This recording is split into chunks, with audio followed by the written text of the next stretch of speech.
ఆచి చికెన్ మసాలా.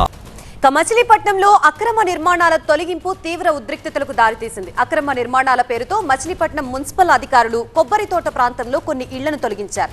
దీంతో స్థానికులు అధికారుల మధ్య వాగ్వాదం జరిగింది. విషయం తెలుసుకున్న మచిలీపట్నం వైసీపీ ఇన్ఛార్జ్ పేర్ని కిట్టు బాధితుల్ని పరామర్శించేందుకు వెళ్లడం కాకరేపింది. కొబ్బరి తోట ప్రాంతానికి వెళ్లిన పేర్ని కిట్టుని పోలీసులు అడ్డుకోవడంతో ఉద్రిక్తత పరిస్థితులు నెలకొన్నాయి.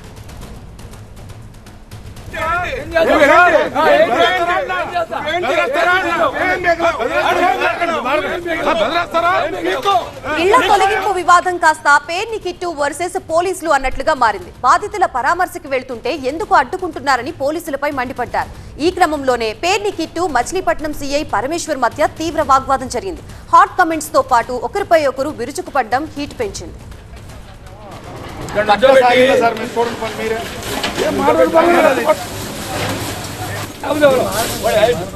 మర్యాద చేస్తా నీకు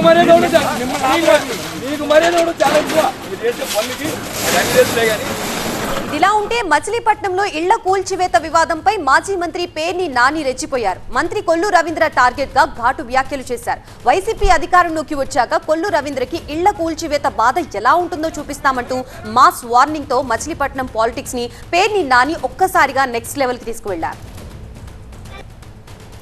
3 ఏళ్ళు ఆగు, ఇదే బాపిరాజు కమిషనర్ని బందర్లో కమిషనర్గా తీసుకొచ్చి ఇంకా అతను 2034 దాకా ఉంటాడు సర్వీస్లో. బాపిరాజు చౌదరి గారు చంద్రబాబు నాయుడు గారి చుట్టం, గోపీచంద్ గారికి చుట్టం.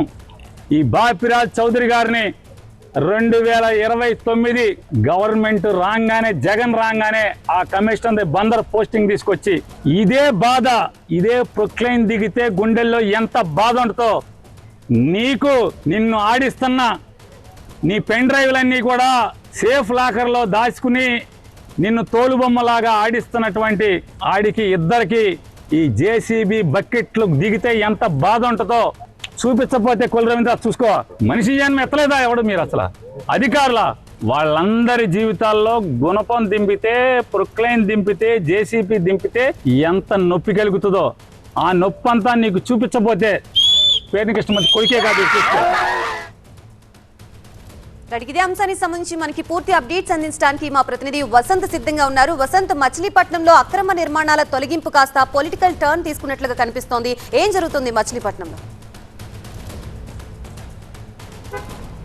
సో ప్రధానంగా కూటమి ప్రభుత్వం అధికారంలోకి వచ్చిన తర్వాత మచిలీపట్నంలో అక్రమ నిర్మాణాలకు సంబంధించి కావచ్చు, రోడ్ల వెంబడి ఆక్రమణలు ఏవైతే ఉన్నాయో వాటిని తొలగించేందుకు మున్సిపల్ అధికారులు ఇటీవల కాలంలో వరుసగా డ్రైవ్ నిర్వహిస్తున్నారు. అందులో భాగంగా ఇటు కుమ్మరిగూడెంలో గతంలో ఉన్నటువంటి కొన్ని నివాసాలను తొలగించారు, అక్కడ అక్రమ నిర్మాణాలను ఏర్పాటు చేశారు. మరోవైపు మచిలీపట్నం ప్రధాన రహదారులు వెంట ఉన్నటువంటి ఆక్రమించి అక్కడ వ్యాపారాలు నిర్వహిస్తున్నటువంటి వారు ఎవరుతున్నారో వారిని కూడా తొలగించే ప్రయత్నం గతంలో మున్సిపల్ అధికారులు చేశారు. తాజాగా నిన్న కొబ్బరి తోటలో అనుమతులు లేకుండా నిర్మిస్తున్నటువంటి భవనాలను తొలగిస్తున్నటువంటి క్రమంలోనే ఈ వివాదం మరింత ముదిరింది. అయితే ఈ మొత్తం వివాదాలకు సంబంధించి నిర్మాణాల తొలగింపుకు సంబంధించినటువంటి అంశం పూర్తిగా పొలిటికల్ టర్న్ తీసుకుంది.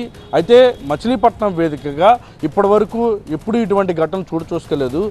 అనుమతులు లేవనే పేరుతోటి నిర్మాణం తొలగిస్తున్నారు. కానీ అనుమతుల కోసం అప్లై చేసినప్పుడు ఎందుకు అనుమతులు ఇవ్వడం లేదు అనేది ప్రధానంగా వైసీపీ ప్రశ్నిస్తూ ఉంది. అందులో భాగంగానే గత 6 నెలలుగా కూడా ఈ కొబ్బరి తోటలో ఏదైతే నిన్న కూల్చేసినటువంటి నిర్మాణం వివాదాస్పదమైందో దానికోసం 6 నెలలుగా కాళ్ళు అరిగేలా తిరిగినప్పటికీ కూడా అనుమతులు ఇవ్వలేదు.